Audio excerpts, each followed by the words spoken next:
Situation ഒക്കെ പറഞ്ഞപ്പം ജിഷ്ണുവിന് അപ്പൊ തന്നെ ഇഷ്ടം തോന്നിയായിരുന്നു ഉള്ളില്.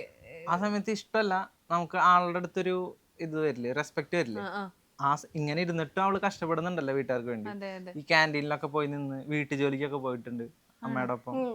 ഞാൻ പറഞ്ഞില്ലേ, ഹോസ്റ്റലിൽ നിന്ന് വന്നിട്ട് പിന്നെ എനിക്ക് പഠിക്കണമെന്ന് ഭയങ്കര ആഗ്രഹമാണ്. അതുവരെ നന്നായി പഠിച്ചോണ്ട് സ്കൂളിലും BBHS സ്കൂളിലൊക്കെ നന്നായിട്ട് നല്ല പഠിച്ചോണ്ടൊക്കെ പഠിക്കുന്ന ഇരുന്നാണ്. ഒരു കുട്ടിയായിരുന്നു. അതുവരെ അത് കഴിഞ്ഞ് കഴിഞ്ഞപ്പോഴത്തേനും ഇവിടെ നാട്ടിൽ വന്നപ്പം പഠിക്കാനുള്ള സിറ്റുവേഷൻ ഇല്ല.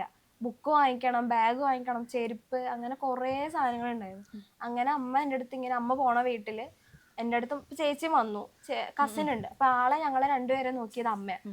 അപ്പത്തേനും അമ്മ ഇങ്ങനെ എൻ്റെ അടുത്ത് പറഞ്ഞു, ഒരു വീടുണ്ട്, പോകുന്നുണ്ടോ എന്ന് ഇങ്ങനെ ചുമ്മാ അവളുടെ അടുത്ത് ചോദിച്ചു. അപ്പൊ എനിക്ക് ഭയങ്കര തോരയായി. അമ്മ ഇങ്ങനെ പോയി കഷ്ടപ്പെടുമ്പോഴൊക്കെ ഞാൻ കണ്ടിട്ട് ഇങ്ങനെ. അപ്പൊ അമ്മേനെ ഞാൻ സഹായിക്കാറുണ്ട്, അമ്മയ്ക്ക് മീൻ വെട്ടിയൊക്കെ കൊടുക്കാറുണ്ട് ജോലിക്ക് പോണ വീട്ടില്. അപ്പൊ ഞാൻ പറഞ്ഞു, അമ്മ ഞാൻ പോവാന്ന് പറഞ്ഞു. അങ്ങനെ ഞങ്ങൾ രണ്ടുപേരും കൂടെ പോയി. അതും ഒരു വീട്ടിലെ ഒരു അമ്മച്ചിയും ഒരപ്പച്ചനും ഒരു കൊച്ചുമാണ്, അവരുടെ കൊച്ചുമോള്. ഇവരെ നോക്കണം. ഈ അമ്മച്ചിക്കുള്ള തേങ്ങ ചിരുമ്മി കൊടുക്കുക, കൊച്ചിന്റെ ഡ്രസ്സ് അലക്കുക, പിന്നെ തുടച്ച്, അങ്ങനെ കുറെ കാര്യങ്ങൾ, മിറ്റടിക്കുക, അങ്ങനെയൊക്കെ ആയിരുന്നു. അപ്പൊ ഞാൻ പോയി, ഞങ്ങൾ രണ്ടുപേർക്കും കൂടെ 200 രൂപ, ഒരാൾക്ക് 200 രൂപ, അല്ല രണ്ടുപേർക്കും കൂടെ 200 രൂപ. അന്ന് 200 രൂപയേ ഉള്ളൂ ഒരു ദിവസം. ഒരു ദിവസം 200 രൂപ. അത് ശനിയാഴ്ച മാത്രമേ ഉള്ളൂ. അപ്പൊ 200 രൂപ ഞങ്ങൾ രണ്ടുപേരും കൂടെ പപ്പാതി എടുക്കും, വണ്ടിക്കാശും തരും.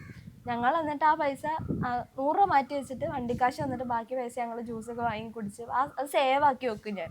അത് കഴിഞ്ഞപ്പോഴത്തേന് ഇവക്ക് വേറൊരു വീട് ശരിയായി. അപ്പൊ ഇവൾ അങ്ങോട്ട് പോകും ശനിയാഴ്ച, ഞാൻ ഇങ്ങോട്ട് വരും. അങ്ങനെ ഫുൾ ടൈം അങ്ങനെ ആ ഒരു വർക്ക് കിട്ടി. അപ്പൊ ഭയങ്കര സന്തോഷമായി. ഇനിയിപ്പോ എന്തായാലും കുറച്ച് പൈസ കിട്ടും. ഞാൻ ഇന്നേ വരെ അതിപ്പോ പിന്നെ എൻ്റെ അമ്മേനെ ബുദ്ധിമുട്ടിച്ചിട്ടേ ഇല്ല. അമ്മ എനിക്ക് അത് വേണം, അമ്മ എനിക്ക് അത് വാങ്ങിത്തരും ഇന്നേരെ പറഞ്ഞിട്ടില്ല. ഇപ്പൊ എൻ്റെ അമ്മ ഇങ്ങോട്ട് എന്നോട് പറയാറുണ്ട്, മോനെ അത് വാങ്ങിത്തരോ, ഇത് വാങ്ങിത്തരോ എന്നൊക്കെ പറയാറുണ്ട്.